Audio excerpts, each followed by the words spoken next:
And then testimonies start with Kyle, and then John Threadkill, and then we have another song, and James Carter, Jerry Green, Marlon Seymour, and Jerry Giles is going to finish it out.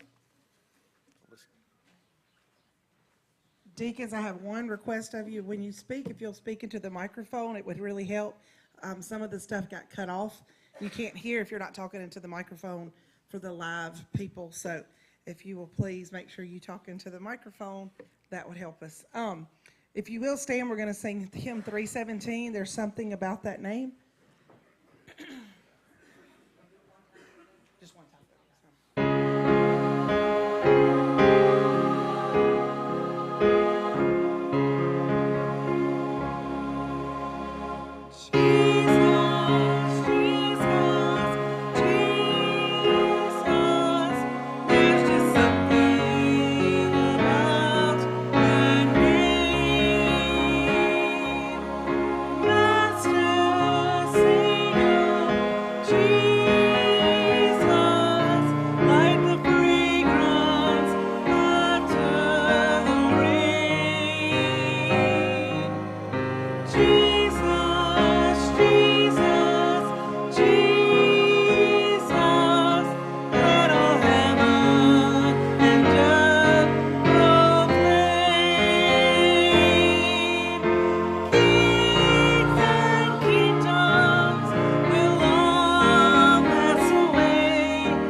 John Threadkill will come.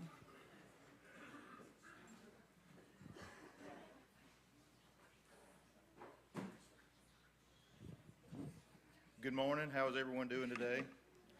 Is that good, Leslie? Mind the microphone enough? Yeah, that's good. That's good. Got to get it right. If not, I'll be in the doghouse. My name is Kyle Carter. For those of you who don't know me, I don't know. I think everybody might know who I am. My parents are sitting back there, James and Nancy Carter, brother, sister-in-law, Blake and Amanda. My wife is Leslie, my two kids, Maddie and Henry. And just like my kids, I was raised in this church. Maddie said, "Don't cry, Daddy, don't cry." So when I was probably about 13 or 14, up on the hill, Easter sunrise service, that's when I asked Jesus in my heart. It was an amazing day for me. And that was thanks to this church, the deacons and their families. I feel like I was blessed more than a lot. I had two amazing parents, and then many more parents in this church to help make me the man I am today.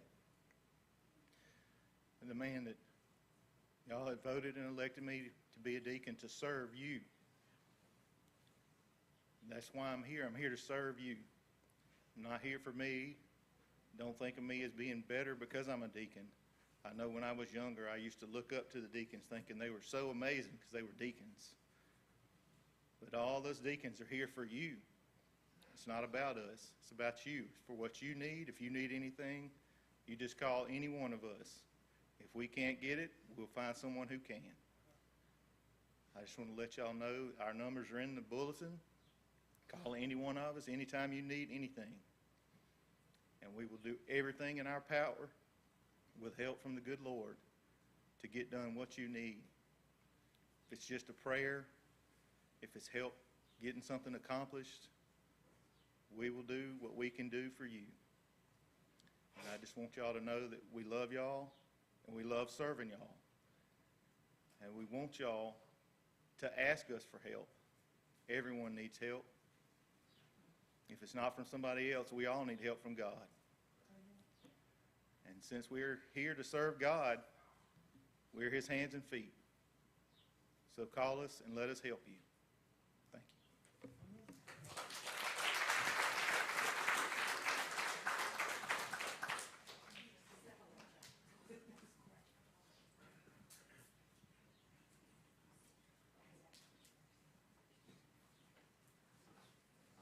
Hey, good morning. I'm John Threadkill. For those that don't know me, I'll tell you a little bit about myself. I got notes, unlike Kyle. But so my wife Linda's in the nursery. I have Madison that's in Auburn, John Lee that's here with us, wherever he's sitting. He's standing in the back, and then Perry's over here. We're proud to have all three of them, and they mean a lot to us. We joined this church about 18 years ago.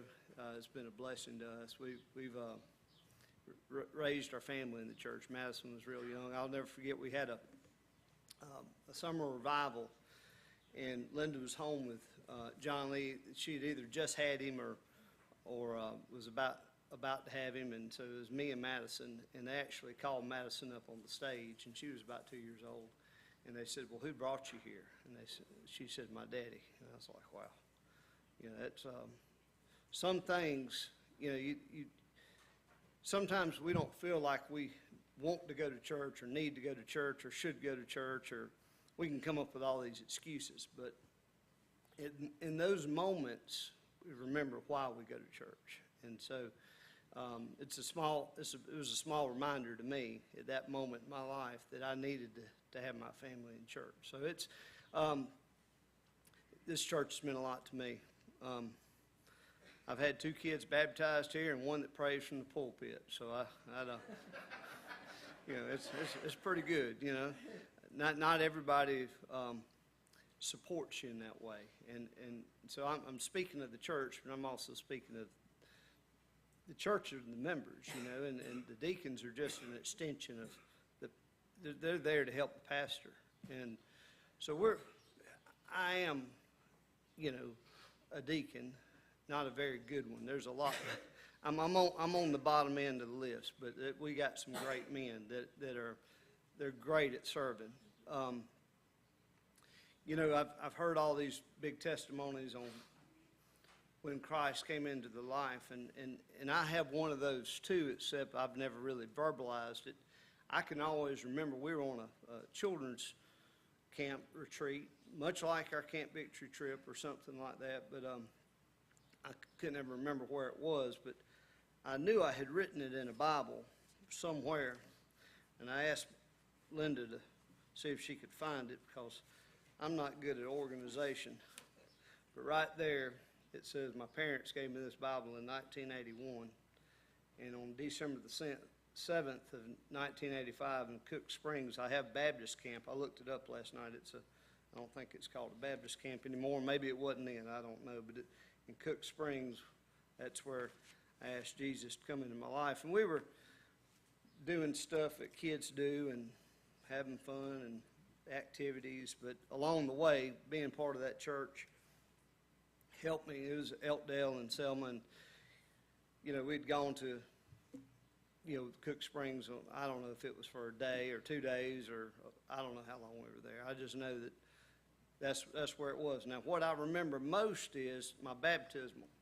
Well, obviously, you see it was happening in December, and I'm sure they baptized me somewhere in December or January, somewhere in there. Except the heater wasn't working. And so they told me that morning when we got there, they said, well, you know, it's going to be cold. Well, it was cold, y'all. It was very cold. And the preacher had on waders, but I did not. And it was a fast in and out. I do remember that. But, you know, you know, everybody's got a different story.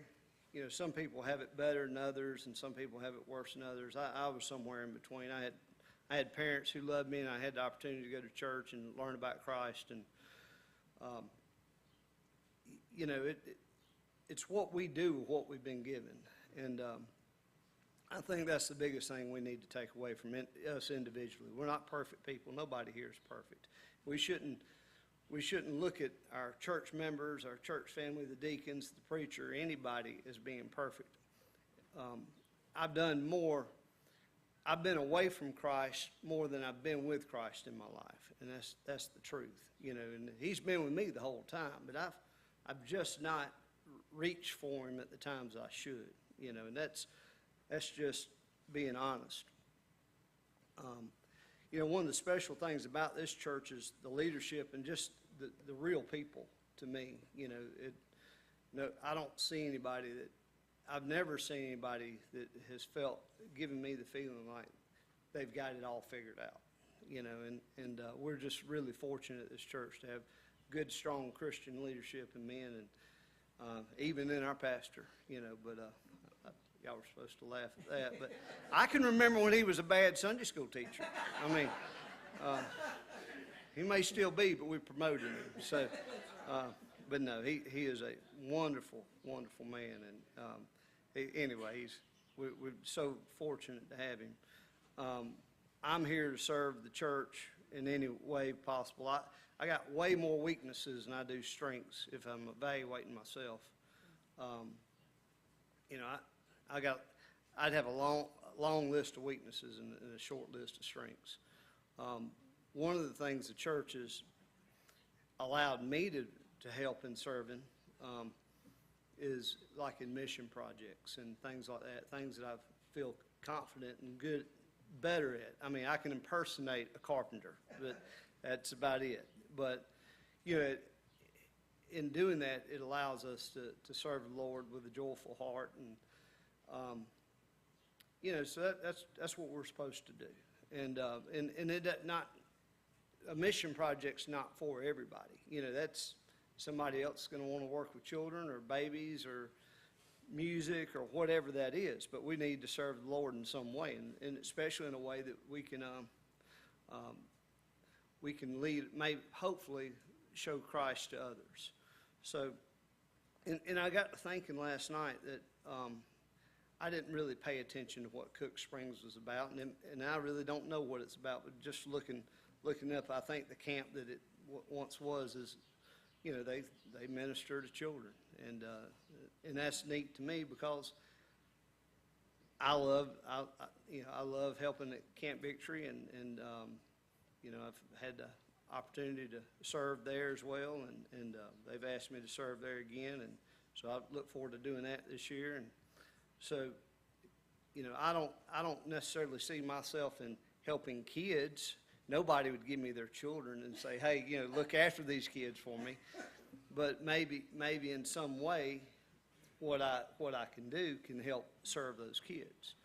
I would want to do the same here, and I would tell you, the leadership, the deacons, the men, and just because you're not a deacon does not mean you're not serving.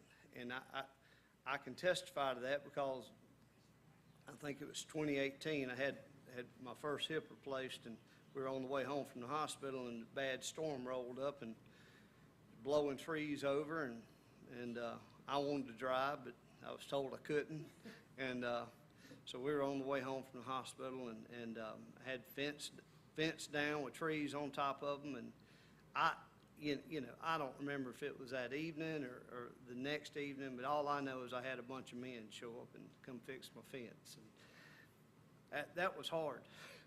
That was hard for me, because I'm not used to receiving help. I'm not used to asking for help. It was neat to see the guys roll up, and of course I'm sure I told them what to do, but anyway, they got out there and they did it, and so we all need assistance in some way. But I've always tried to be self-sufficient and not have to need anybody, but I needed somebody that day, and the men of the church and friends that don't go to the church, and I don't even remember who was there, but I do remember some, and I appreciate everybody that did show up that day. But no more than the kids at camp or the kids here or wherever, they can't remember us all name by name, but we all serve a part, and many people came before us today, and that's important to remember. And so we didn't invent this wheel. We just need to be one of the spokes in it and be one of the people that helps keep it turning. So if I can do anything to help or just feel free to call on me. And now I feel like all the men that I know feel the same way. But just let me know how I can help. And if you want me to watch your children, just call me. And but anyway, I barely watch my own. So, all right. But thank y'all so much. And if I can be of assistance, let me know. Thank you.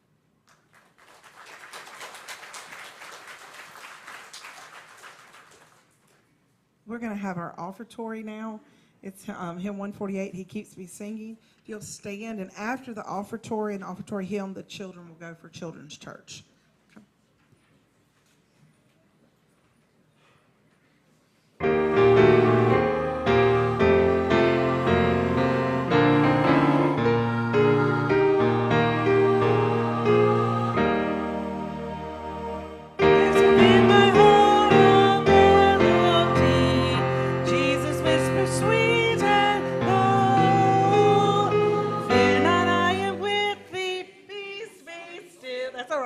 In a love like ebb and flow, Jesus, Jesus, Jesus, sweetest name I know, fills my every longing, keeps me singing as I go.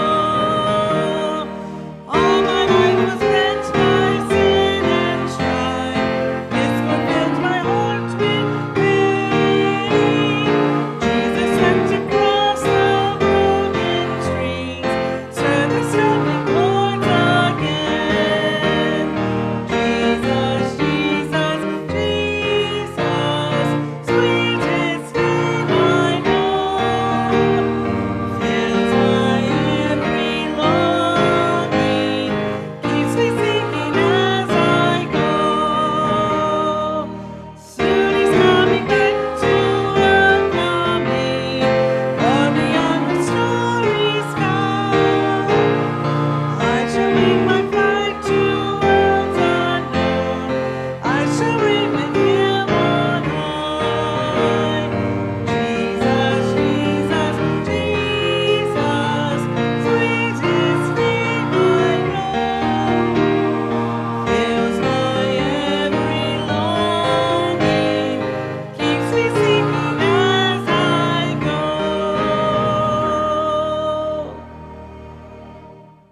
Yes, bow our heads in prayer. Most gracious Father, we do come before you this morning, and we just pray that throughout the day that would be that example to be pleasing to you. Father, we just ask you to blessing upon those who was mentioned this morning, to put your hand upon them, care for them, lead and guide them, and let them know that they're not alone in anything that they're doing, that you're there with them every day, every moment. And Father, we just thank you for this opportunity we bring forth this gift. These things ask in your blessed name. Amen.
Good morning. My name is James Carter, for those of you that don't know who I am. I was born and raised up around Indian Grave community in Billingsley. I went to school at Billingsley for 34 years. I went to another high school for 8 years, and then I went to a third high school for another 8 years, and then I went back to one of them for 3 years. I think if you add all that up, I went to school for 53 years, and I still don't know a whole lot.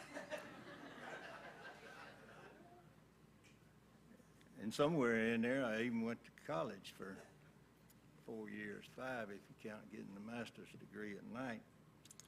Then I married the former Nancy Carter, from Nancy Shackelford, she was at the time. I lived down at the end of Dutch Bend down there. And she gave me 3 wonderful children, a doctor across the street, so we get free doctoring, a banker sitting back there, so we get money from him. And then we got a farmer over here, and we get meat and groceries from him, so what else can you ask for? And then I have 7 wonderful grandchildren. 6 of them are here today, and 2 of the kids are here today, so I am well blessed. I was saved when I was about 6 or 9 years old. The reason I say 6, we had a revival, and this big fellow, about 6'4", 220, named Garner Clark, was the preacher up at Indian Grave. That was not the one that preached here, it was his dad. And he asked my mother, can I carry him back in this, somewhere where we can be alone? And so we went in another room, which we didn't go in very much, and he was a big old guy, and I was scared to death. Don't you want to accept Christ? Yes, yeah. All right, you do that. Well, he come back again on Friday. That was like on Monday, the first of the week, the last day of the revival. He come back on Friday. Won't you come tonight and make a profession of faith, walk down the aisle? Yes, sir, yes, sir. Come that night, I stayed home with my granddaddy, and we watched Friday night boxing. That's the only night boxing come on back then. That was about 1952, and I stayed home. 3 years later, in a revival again, in the summer, hot July, I did walk the aisle. The preacher gave the invitation. He said, everybody that's a Christian, everybody's been saved, come down front. But there stood my mother and my grandmother and my grandfather. My dad was working. This was a 10 o'clock service in the morning. Back then, we had revival a week long, morning and afternoon, and sometimes it was 2 weeks long, morning and afternoon. And now we complain if we have it 3 days. But anyway, I said, I'm in the wrong, there's my mother, my grandmother. I'm in the wrong place. I said, they have the Lord and I don't. And I walked the aisle and gave my life to Christ. And John just thinks it was cold where he was baptized at. Y'all know, what's the name of this creek right over here? Swift Creek. Yeah, it ran right by my house up at Indian Grave. That's where we swam all the time. That's where I was baptized one Sunday afternoon. And if you've ever been swimming in Swift Creek, it's cold. It don't matter if it's December or August. It's cold, but that's where I was baptized at. I want to take this time to thank all of you for what y'all have done the last couple of weeks for the food pantry. Man, y'all showed up and showed out last week. I couldn't believe the $100 bills and the $50 bills that kept coming down, tapping me on the shoulder here. That was great. Y'all did a wonderful job. And even this morning, I've been given some more $50, $100. So we met our goal, and that's going to come in real handy, helping people, feed people here in your community, your county. And I thank you for that. Giving, that's what it's all about, giving. But now, don't think because you gave this money, don't count that as your tithe. That's not your tithe. That's up and above your tithe that you give to the Lord. What does he say? In Deuteronomy, he says, be sure to set aside a tenth of all that you make each year. 1/10. The Bible makes it the purpose of tithing very clear, to put God first in our lives. We are to give God the first and the best of what we earn. For example, what we do first with our money shows what we value most. Giving the best first part of our paycheck to God immediately focuses our attention on Him. It also reminds us all we have belongs to Him. A habit of regular tithing can keep God at the top of our priority list and give us a proper perspective on everything else that we have. So I encourage you to not let that be your tithe.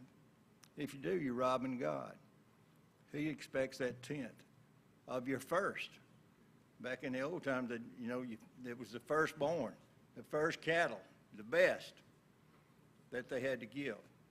And if they didn't, what happened? Well, look at Cain. He didn't give the best. He didn't give it in faith either. So we had to give. Well, I can stand up here and talk to you about tithing. We try to get Brother Michael to, and he's afraid y'all fire him. So, he can't fire me. But so I just encourage you to, and I know that almost all of you tithe. But if you're not tithing, I encourage you to start tithing. He will bless you over and over and over. And I know there's hard times. When we first married, we had these 3 boys. We were living in a house trailer. And I was bringing home a whopping $1,500 a month. And the interest rate wasn't too bad, and we borrowed the money to build our new house in 1982. It wasn't too bad. We met the payments. And then along about 1987, interest rates, I had someone that's teaching beside me said, man, I can get a CD for 16% interest. I wished I had money left over to get a CD back, but I didn't. Our house payment jumped to $1,200 a month. And that only left about $300. But the first thing my wife did was pay God. She wrote the check to God first, and I don't know how we made it, paying all the other bills. Well, a little bit of it was, it brought me back to remember that old song, the old boy sitting on the side of the road in his old pickup truck. And he said, thank God for good directions, because he gave this good-looking gal a good direction. She come back to him in turnip greens. Well, I thank God for good directions and watermelons.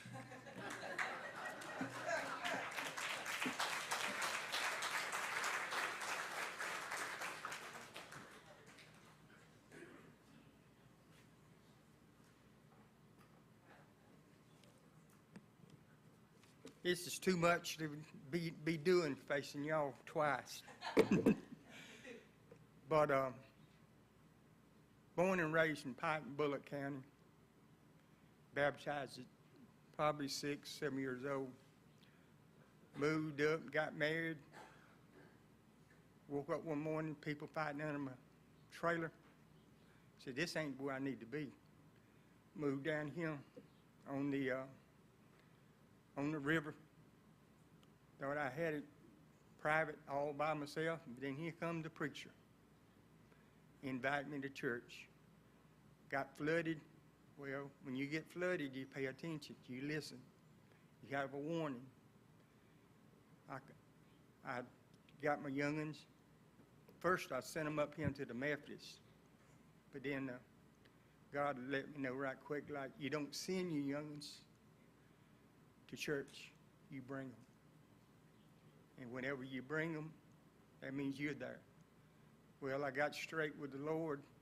I got rebaptized in this church. I've been here ever since. I think I'd, perhaps however long about then, I got nominated for deacon, and I've been here ever since. And for the best of the things that happened to me, I've been here that long to just become like a doorknob here. But God has been good. You look around and you see a lot of new faces. See a bunch of old ones that really helped us through life. And you just don't know what life means till you have somebody to have a little faith in you to do a good work. So Father, so we just come in a place like this to fellowship with one another, but it's our lives what counts. And if we share our lives with other people, look what you get. You get a whole church full of people and a bunch of little young'uns running around that blesses us all. When you got young'uns, you got life. There's so much that I could say that I done forgot it already. So we just keep it short, keep it quick, and we know that what life brings before us as we get joined together as people, that all things we can accomplish. I've seen this church build buildings and build more buildings. We build a sanctuary. That's the only thing that we hadn't changed is this building here. We added on to it, but we have not rebuilt it. Who knows what the future will hold for us? And by the way, I seen Miss Joe the other day. It is a blessing to see her and her health. She seemed like she was having a good day. She said she's going to come and visit us, so that would be a good thing that we can look forward to. In life, when you sit beside someone that will reach over and take you by the hand and pray with you, that's the most blessed thing that you have in this church. If you look around in this church, you'll see families joining hands. That means so much to me. So thank you.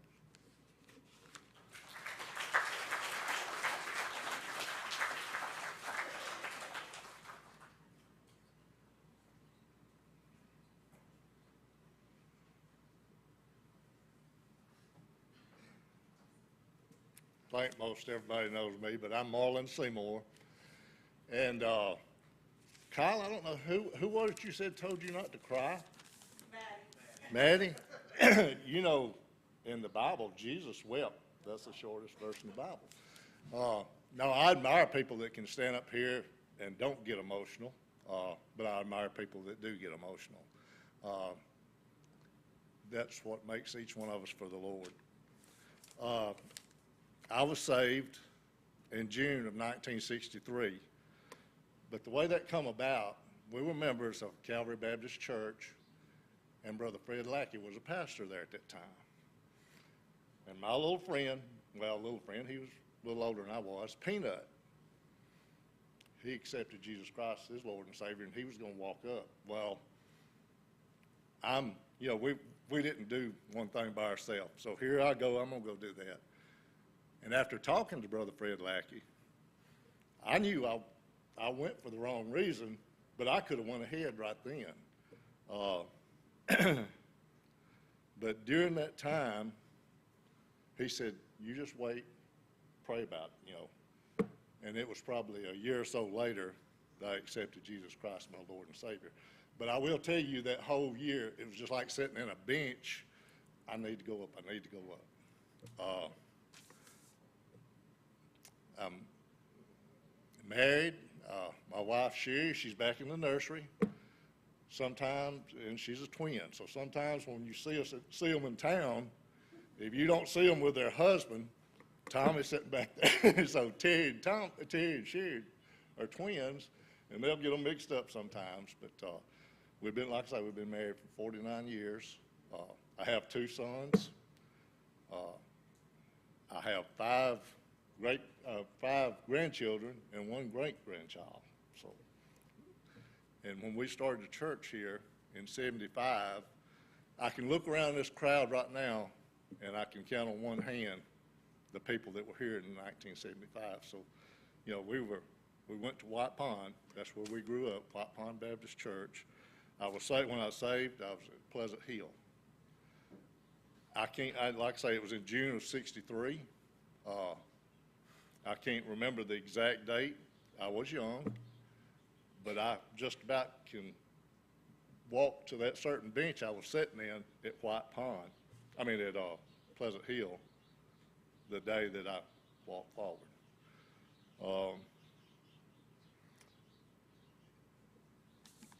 A lot of my life, like I say, going back to when I was saved, my mother and daddy divorced between the time we was at Calvary and Pleasant Hill Baptist Church. Let things of the world get in the way, sin in the world. One thing I will say, my mother and daddy both were Christians, devout Christians. Just let things get in the way. I'm thankful for being raised in a Christian home. That should be the envy of anybody. If you're not, it's hard. But that was the case there, and my mother remarried years later. That's one of the things that I'm truly thankful for. I have a sister. I have a foster sister. I've got 2 stepsisters, and I got a half brother. But to me, they're my brothers and sisters. I don't part company with any of them. We're one big family, and I think that's an advantage in my life for that. Like I say, we joined this church in 1975, and that's how long we've been in this church. It's hard to say much else other than what the deacons have already said. I don't care which deacon it is. You can come to any of us. And the deacons want to serve. We want to serve. First of all, we're an extension of the pastor. He can't look around how many people are in here. It's hard to do that. So we're kind of an extension. That's what deacons are. Probably what a lot of my life up here and what I put a lot in my wife, each one of us as deacons. They're a helpmate. We don't do it by ourselves. They keep us straight. Brother Jerry McMichael, Brother Jerry Green. I'm still here reading Mary, and I promise you, in y'all's head, y'all still hear them. When you do something, you shouldn't do that. I'll promise you. But that's because they had wonderful wives.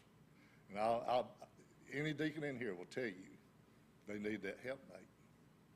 And you don't do it by yourself.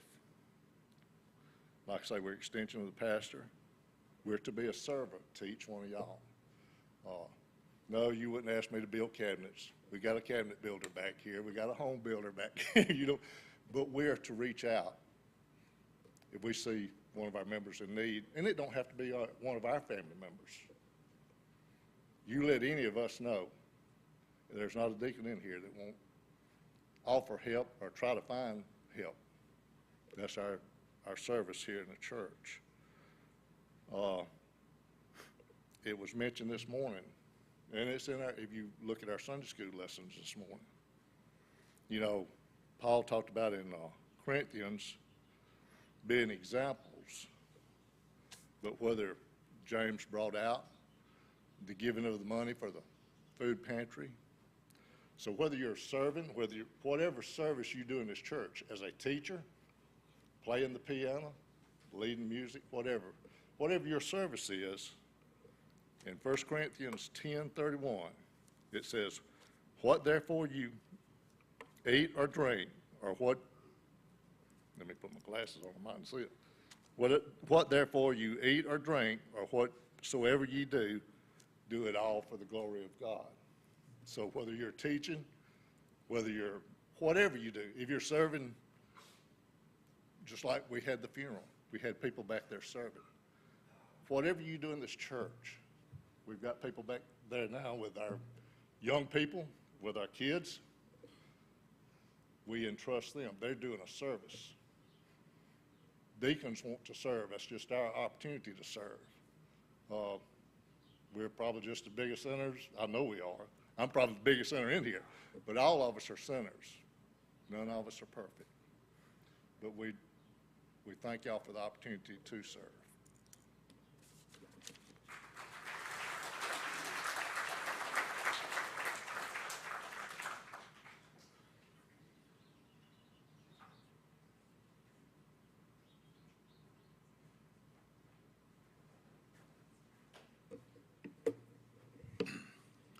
Well, my name is Jared Giles. Married to Nancy. Y'all probably know Nancy more than me. She's the face of the family. I just kind of stay in the background. Got 3 kids, Emily, Forrest, and Kelly. 5 grandkids, and have one on the way. Supposed to be born on Thanksgiving Day, but they're going to take it about a week early. Don't know what it's going to be yet. That's going to be a surprise. As far as, well, I was asked to, I'm the newest, probably, the newest deacon here. And y'all have heard the other deacon's testimony, I'm sure, in the past. So I was asked to do a testimony on myself so y'all could hear that. And also state, what I would like to do within the church, as a new deacon. And Kyle and Marlon pretty much summed it up what the role of a deacon is. So I'm going to kind of skip that part, but overall, being a deacon, if you care about people, you're compassionate with people, and you love your people, that pretty much sums up. Pretty much have it pretty much handled on what a deacon is. Now, as far as what I was asked to talk about, what I would like to bring to the church, I am a big prayer. I pray really for every decision that we make.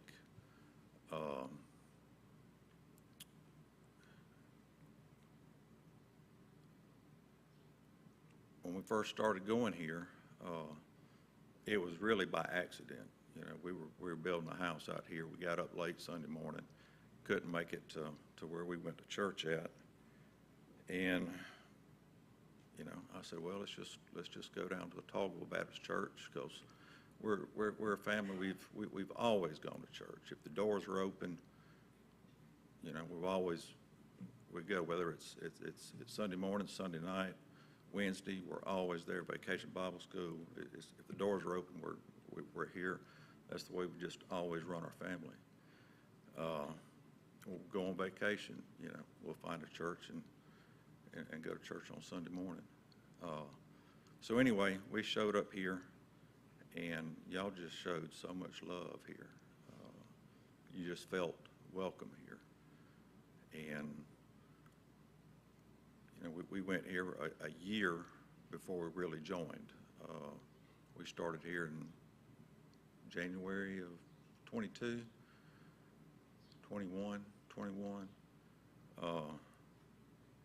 joined end of September of 22. But I started praying a couple months before, we joined, asking God, what would you have me do here? What would be my purpose here? And he told me to help this church grow. This community here is pretty much like Pine Level was 30 years ago. You have landowners that are selling the properties now, and you're having people come in. And this community it's already growing, but it's really going to start growing. But that's what he told me, was just help, do whatever you can, just help this church grow. Personally, I'm a big person in mentoring. I had a lot of, between the ages of 15 and I would say 18, young men need men in their lives to show, what being a Christian is. And, my son had several friends that either their parents, their father was dead or their father just was not in their life. And I did a lot of mentoring with some of them boys. And matter of fact, they still call me. I had one call me last week. I hadn't heard from him in 8 months, and we talked for an hour. But I had people, I was fortunate here that I had people, men that invested their time in me. My grandfather, my father, Bobby Shackelford did, Mr. Sanderson did, and Coach Carter did. Coach Carter probably doesn't even know that, I was watching him, but I couldn't get away from him. He, baseball coach, football coach, basketball coach, worked for him in the watermelon field. And I just want to say thank you, Coach. But my thing is, my life would be complete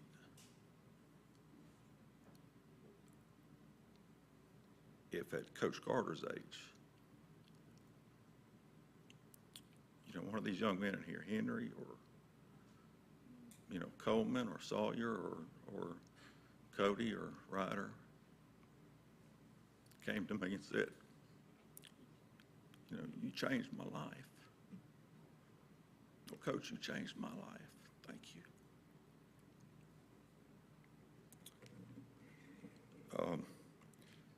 So as far as my testimony goes, I kind of want to talk about a couple of different things. And the first one, well, it's all going to be kind of mixed in, is being lukewarm. Revelations 3, I'm going to start verse 14 here. It says, "These are the words of the Amen, the faithful and true witness, the ruler of God's creation. I know your deeds, that you are neither cold nor hot. I wish you were either one or the other. So because you are lukewarm, neither hot nor cold, I am about to spit you out of my mouth."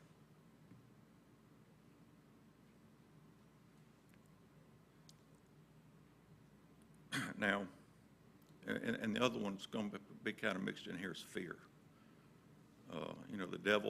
The devil puts fear in your mind. Now, my parents, they drug me to church. If the doors were open, we were there. And I guess that's where I get it from. But I can go back, my first memory that I can think of is, the churches in the 70s, you had a building like this, but then you had your Sunday schools, a separate building out. And I can remember standing, seeing my parents come across the parking lot to get me out of the Sunday school classroom. But at the age of 6, we were living in Albany, Georgia, lived on Dawson Road, and we had gotten a trampoline for Christmas. And of course, it wasn't these round ones now with the pads and all that. It was the old rectangle ones made of metal, the dangerous ones, the original ones. But I was in the backyard, jumping on the trampoline in springtime, and I accepted, God in my heart, jumping on the trampoline. Now, fear kept me from going public. I remember sitting in the pews Sunday after Sunday, years after years, saying, I'm going up today, I'm going up today. And I'm going to tell you, if you're sitting here and you want to come forward, the devil's going to talk you out of it by the end of the sermon. Get up and come. Get up and come. Michael ain't going to care if he has to stop his sermon. You come up here, whether it's right now or whenever, just get up and do it. Don't wait, do it. We were going to a small Baptist church, and it was probably smaller than this one here. They didn't even have a baptism here in the back. And every year we had a picnic, and down at a public park there in Albany, Georgia. And it was right on the Flint River. And during that picnic is when they did baptisms. And, you know, every week it was, you know, if you want to get baptized this year, come forward. You know, and every year it would pass by, I wouldn't go up because of fear. But this year, when I was 12, it got to be the very next week. You know, this was the last Sunday. If you're going to get baptized, it was going to be, you had to come up today. So I grabbed my daddy's hand and went forward. You know, I didn't want to go up there by myself because of fear. So one thing I'm saying is if you've got that fear, grab somebody's hand. Go forward. You know, my phone number's in the bulletin. Text me. I'll go forward with you.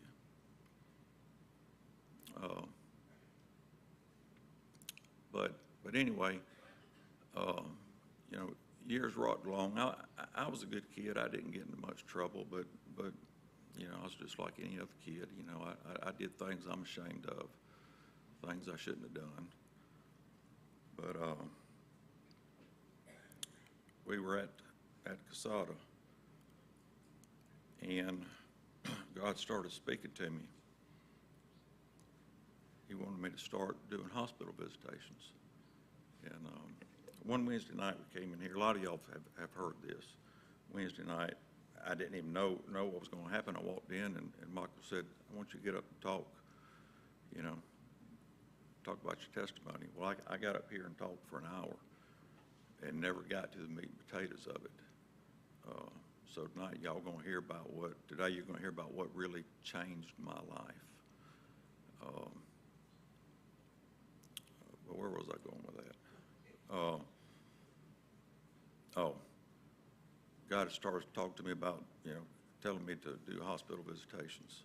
And I hate hospitals. Didn't want to do it. 2 years, God chased me about visiting hospitals. And I'm going to make this short story quick because I know we're running out of time. But after 2 years, finally went to the preacher. I said, hey, this is what God's been telling me to do. And he said, well, I wish you had come to me 2 years ago because I've been praying for 2 years for somebody to help me. Church had got so big that the preacher was being overwhelmed. So I started doing hospital visitations. I'd done it for about 6 months. And church came to me and wanted me to be a deacon. And I went and talked with Chairman of Deacons, Wyatt Gant, and I gave him every reason in the book why I shouldn't be a deacon. And every excuse I gave him, he pulled the Bible out and showed me where I was wrong.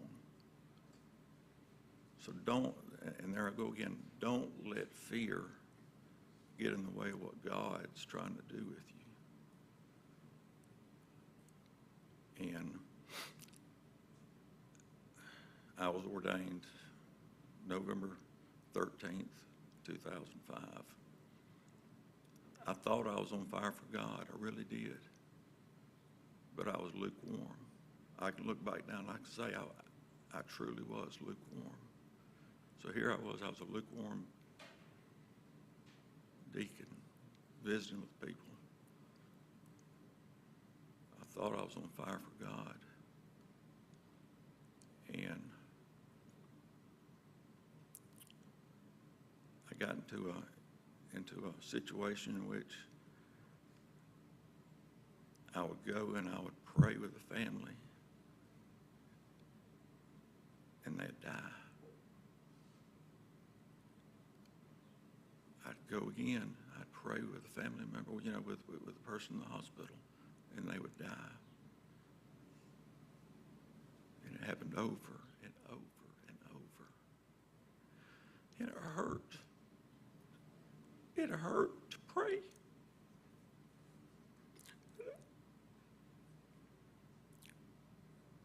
And your prayers not be answered. It hurt. It hurt so bad. I quit wanting to pray with people. I would go in there and visit with people.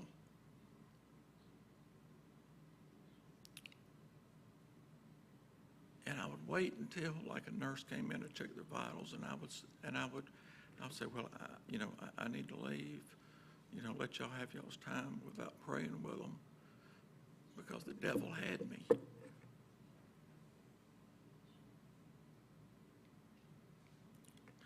And then I got a text that a good friend of mine, Gordon Beasley, had a heart attack.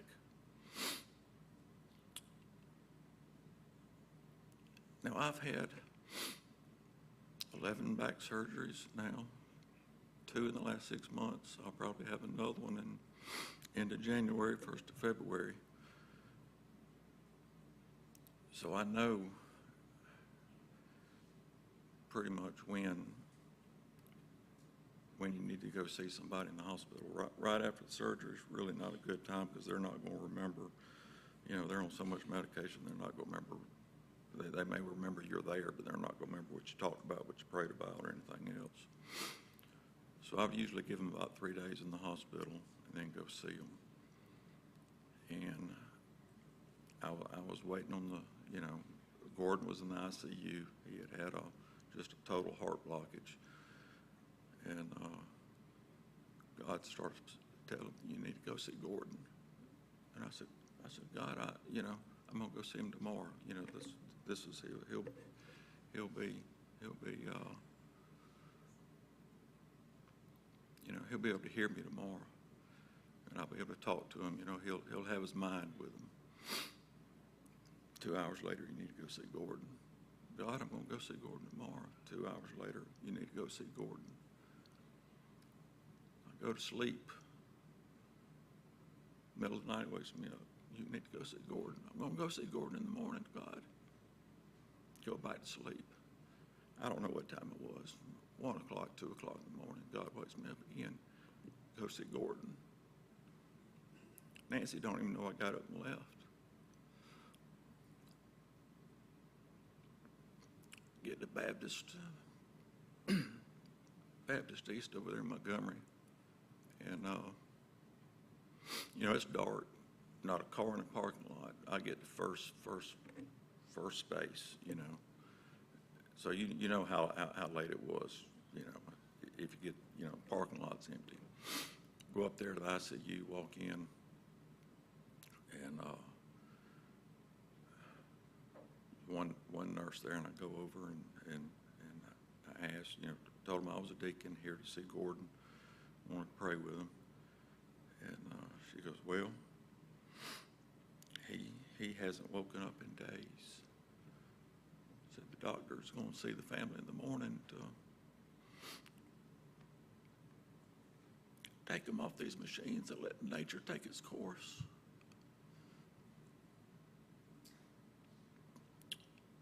I don't know if y'all been in ICU rooms, but the Baptist is set up.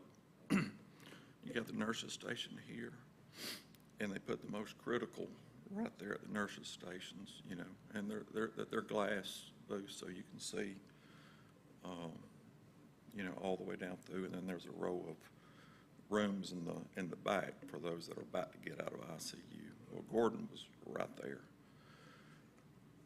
And all I see is this one nurse. You know, look around, there's no other nurses anywhere.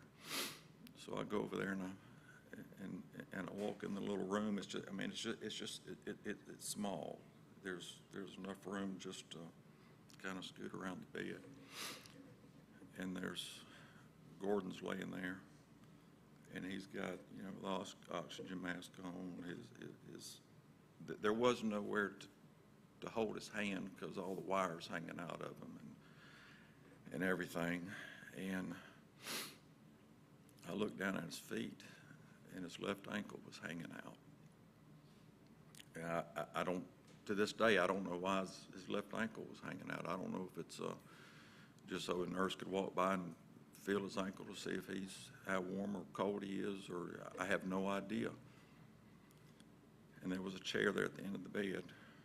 So I pulled the chair out and set it down there at his feet, and I reached over there and I grabbed him on the ankle and I started praying.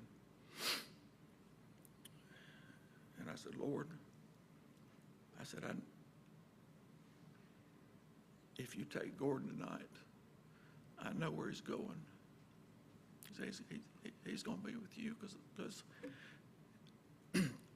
Gordon was a deacon too. He was a Gideon, and he was ordained there at Casada a year after I was. And I'm going to tell you something. That man knew God. He was a mentor to everybody in that church.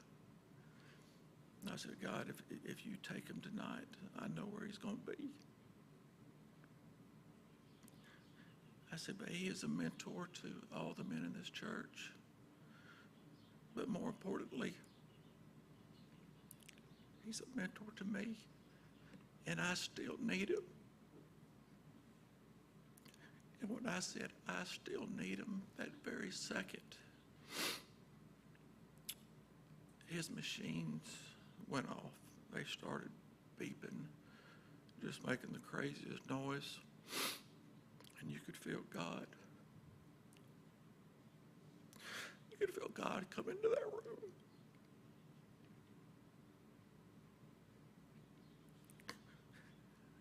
And before I knew it, there was all this was just all at one time. There was, 5, 6 nurses around his bed.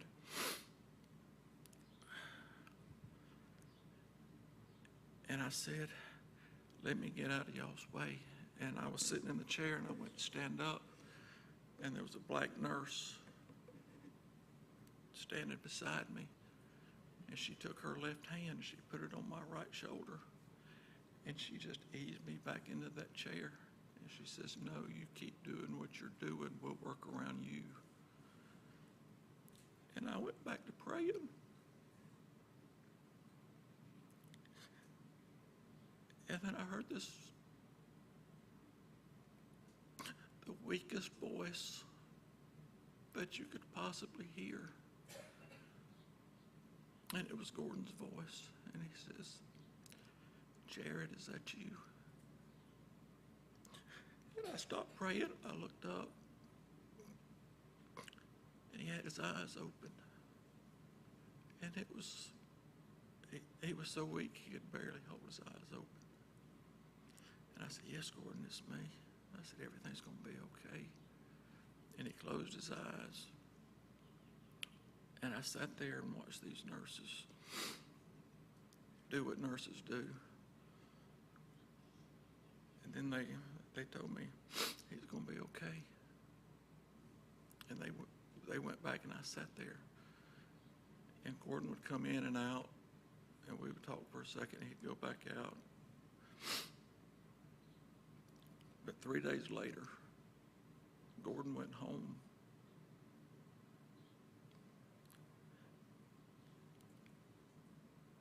And that was the moment that I knew for real, beyond a shadow of a doubt, that God was real. And I've been on fire for God ever since.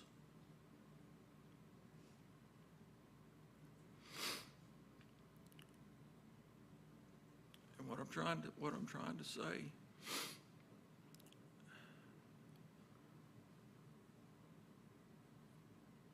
is get involved. Get involved. God knew what I needed in my life, what I needed to see. If you're not involved, you'll never get an opportunity to see what I saw.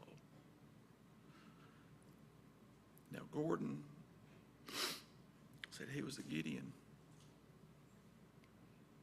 Every Saturday morning, he'd go to Jackson, he'd have breakfast. Every Sunday morning, he'd go to Jackson, have breakfast.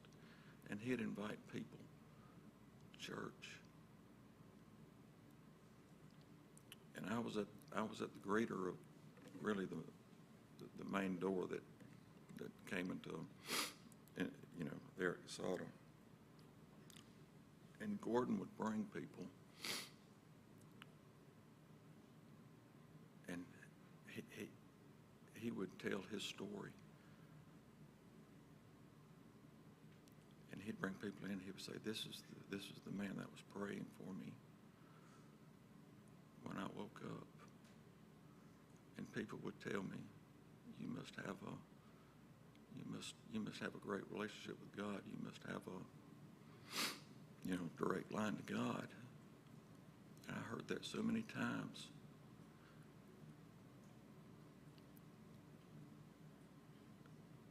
But they never knew that I was at one of the lowest points in my life as far as my prayer life goes. That's all I could think about was, if you only knew how far away from God I really was in my prayer life. I was avoiding prayer with people.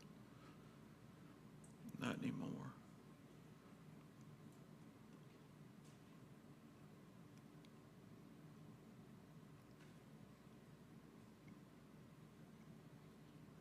Wednesday nights. To me, right here, Sunday mornings are good. That's where you learn about God. You hear about God. Wednesday nights is when you learn how to experience God. If you want to experience God, get involved. That's what I got. Thank y'all. Thank y'all. Thank